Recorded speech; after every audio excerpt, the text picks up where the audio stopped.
ఎన్టీఆర్ జిల్లా నందిగామలో భారీ వర్షాలు కురుస్తున్నాయి. దీనికి తోడు ఎగువన కురుస్తున్న భారీ వర్షాలతో మున్నేరు, వైరా, కట్టలేరు ఉధృతంగా ప్రవహిస్తున్నాయి. 3 రోజులుగా ఎడతెరిపి లేని వర్షాలు కురవడంతో ఎగువ నుంచి వరద ప్రవాహం పెరిగింది.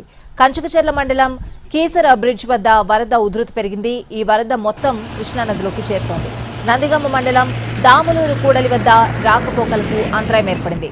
నందిగామ, వీరులపాడు మండలాల మధ్య రాకపోకలు నిలిచిపోయాయి.